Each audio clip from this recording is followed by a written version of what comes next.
আপনার সময় 10 মিনিট। ধন্যবাদ স্পিকার স্যার। 2026-27 অর্থবর্ষের উপরে বাজেটের উপরে আমার আলোচনার সুযোগ দেওয়া। স্যার প্রথমেই বলি 2026 নির্বাচনে বিজেপির পক্ষ থেকে যে ভরসার শপথ নামে যে প্রতিশ্রুতিপত্র দেওয়া হয়েছিল, এই বাজেটে আমরা দেখলাম অনেক কিছুই সেখানে এখনো অনুপস্থিত।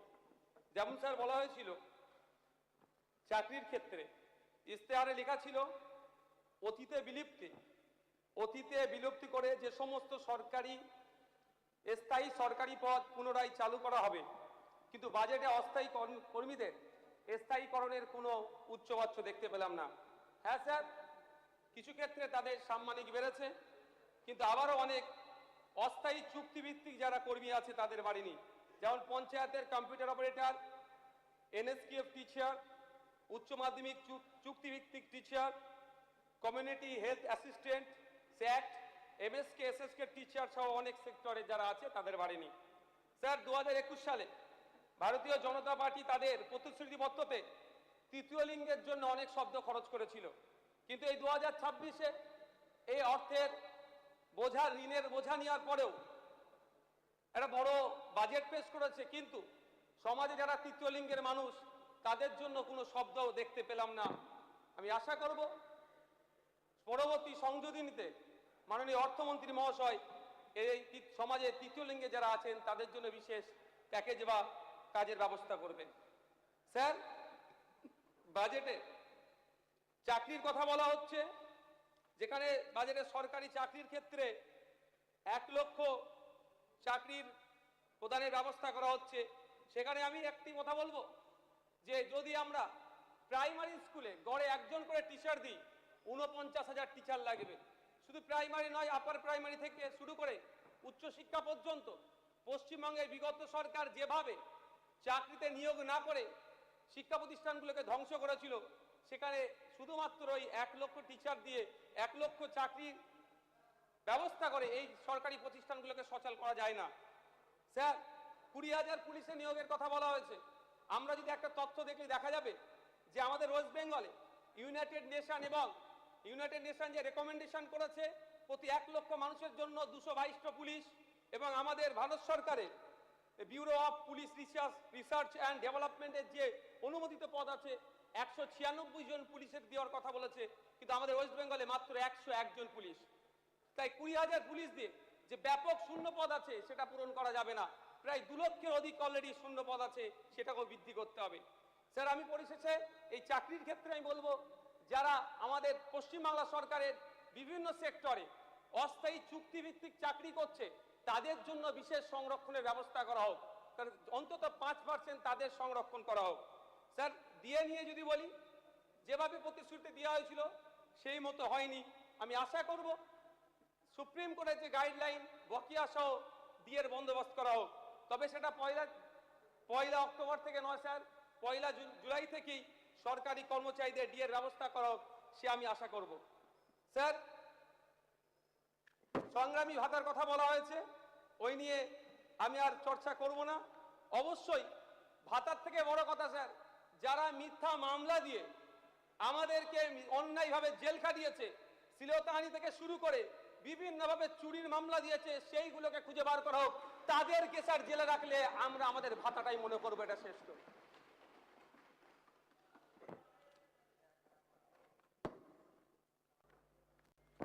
স্যার আমার একটা অনুরোধ এটাই যে কিছু সংখ্যক মানুষ চুরি করেছে, সেই চুরির দায় পশ্চিমবাংলার 2 কোটির অধিক মহিলাদের ঘাড়ে চাপাবেন না।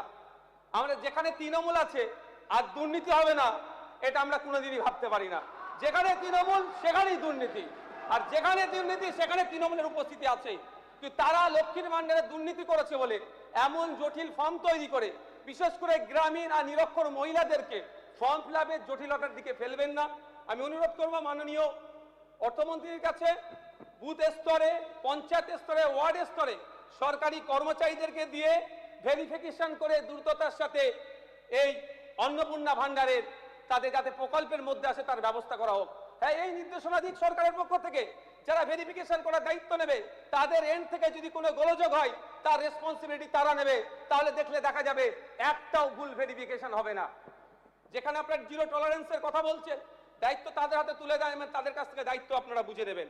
স্যার, উচ্চশিক্ষায় ড্রপ আউটের জন্য যে আপনি স্কিম নিয়ে এসেছেন অবশ্যই স্বাগত জানাবো, কিন্তু স্যার এখানে উচ্চশিক্ষা পর্যন্ত পৌঁছানোর আগে উচ্চ মাধ্যমিকের স্তরে 2024 থেকে 2025 যদি তথ্য দেখি, এক বছরে প্রায় 3 লক্ষ ড্রপ আউট হয়েছে। তাহলে আমাদেরকে প্রথম মাধ্যমিক উচ্চ মাধ্যমিক স্তরেও যাতে ড্রপ আউট না হয় তারও পলিসি আনতে হবে। আর এই 50,000 টাকা এককালীন যে সহায়তার কথা বলা হয়েছে, আমি অনুরোধ করবো স্যার এটা অন্তত 3টে পার্টে দেওয়া হোক। এটাও তো হতে পারে যে আমি ফার্স্ট ইয়ার অ্যাডমিশন নিলাম, ফার্স্ট সেমিস্টারে অ্যাডমিশন নিলাম, অ্যাডমিশন নিয়ে 50,000 টাকা নিয়ে আমি পড়াশোনা ছেড়ে দিলাম। যেই লক্ষ্য উদ্দেশ্য নিয়ে 1000 কোটি টাকা পশ্চিম বাংলার জনগণের ট্যাক্সের টাকা বরাদ্দ করা হচ্ছে, সেই সার্থক যেন হয়। সুতরাং এটাও বিবেচনা করা দরকার, অন্তত 3টে পার্টে ওদের টাকা দেওয়ার ব্যবস্থা করা হয়। স্যার, এখানে মহিলা যাত্রীদের ক্ষেত্রে যে বিবেচনা করা হয়েছে বাসে, সেটাকে স্বাগত জানিয়ে বলবো যে বিগত বাম সরকারের আমলে প্রাইভেট থেকে শুরু করে সরকারি বাসের ক্ষেত্রে ছাত্রছাত্রীদের জন্য 50% ডিসকাউন্ট ছিল।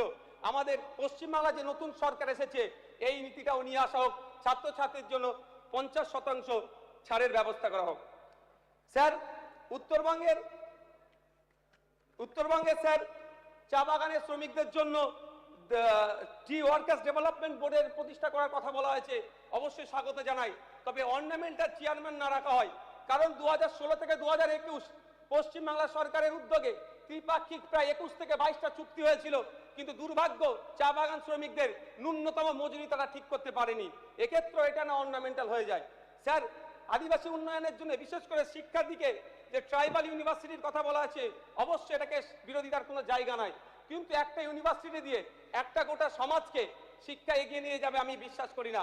দেখুন, আলিয়া ইউনিভার্সিটি আছে মুসলিম সমাজের জন্য, মাইনরিটি ডিপার্টমেন্ট থেকে পরিচালিত, অবশ্য সব সমাজের ছেলে মেয়েরা পড়াশোনা করে, কিন্তু ওতে দিয়ে কি মুসলিম সম্প্রদায়ের শিক্ষকতার হার বেড়েছে না পিছিয়ে গেছে তথ্য দেখলে দেখা যাবে। কিন্তু স্যার বলবো, এই ট্রাইবাল ইউনিভার্সিটির সাথে সাথে সাঁওতালি মাধ্যম যে শিক্ষা প্রতিষ্ঠানগুলো অলরেডি আছে, পর্যাপ্ত পরিমাণে শিক্ষা নাই, শিক্ষার পরিকাঠামো নাই, সেগুলো ফিরিয়ে নিয়ে আসতে হবে। বিগত সরকারের 3 বছরে এসটি এসসি সমাজের জন্য কোনো হোস্টেল তৈরি করেনি, নতুন হোস্টেল তৈরি করতে হবে। বিগত দিনে এসটি এসসি সমাজের ছেলে মেয়েদের জন্য যে হোস্টেলগুলো আছে সেগুলো অলরেডি যেগুলো বন্ধ আছে পুনরায় সেগুলো চালু করতে হবে। শুধু তাই নয় sir, Calcutta university, Jadavpur university, Presidency university, Rabindranath university সহ কলকাতা লাগোয়া যে ইউনিভার্সিটিগুলো আছে প্রত্যেকটা ইউনিভার্সিটিতে সাঁওতালি ডিপার্টমেন্ট খুলতে হবে, তাহলেই প্রকৃতপক্ষে জানবো আমরা এসটি সমাজের মানুষ উপকৃত হবে। স্যার, শুধু তাই নয়, পশ্চিম বাংলায় আমি আগেই বললাম যেখানে তৃণমূল সেখানেই দুর্নীতি, আর যেখানে দুর্নীতি সেখানেই তৃণমূল। স্যার, 80 লক্ষ আদিবাসী আছে, 1.5 কোটি ফেক এসটি সার্টিফিকেট প্রোভাইড হয়েছে। ওই 70 থেকে 80 লক্ষ ফেক এসটি সার্টিফিকেট বাতিলের জন্য কমিশন তৈরি করতে হবে। স্যার, আমার বলার সময়ও যদিও খুব একটা বেশি নয়, 10 মিনিটটা খুব কম হয়ে যাচ্ছে। আমি বলবো স্যার, এখানে একটা দেখছিলাম আপনার সরকারি উদ্যোগে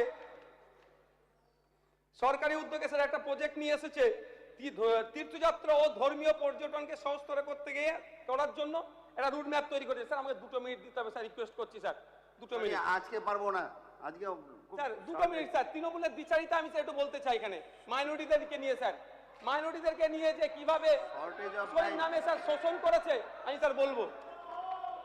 স্যার আমরা দেখেছি বিগত 3টে অর্থবর্ষ যদি দেখি প্রায় 15,000 কোটি টাকা মাইনরিটিদের জন্য বরাদ্দের প্রস্তাব রেখেছে, কিন্তু এন্ড অফ দ্য ইয়ার আমরা যদি দেখি দেখা যাবে সেখানে অ্যালোকেশন 50% করেনি। এক্ষেত্রে আমি অনুরোধ করব সংক্ষেপে প্লিজ। এখানে স্যার আমি অনুরোধ করব যেখানে যে 2165 কোটি টাকার কথা বলা হয়েছে এটা 100% কাজ হোক, মাইনরিটিদের স্বার্থ হোক এবং ফান্ড যাতে বৃদ্ধি করা হোক তারও আমি অনুরোধ করব। স্যার, আমরা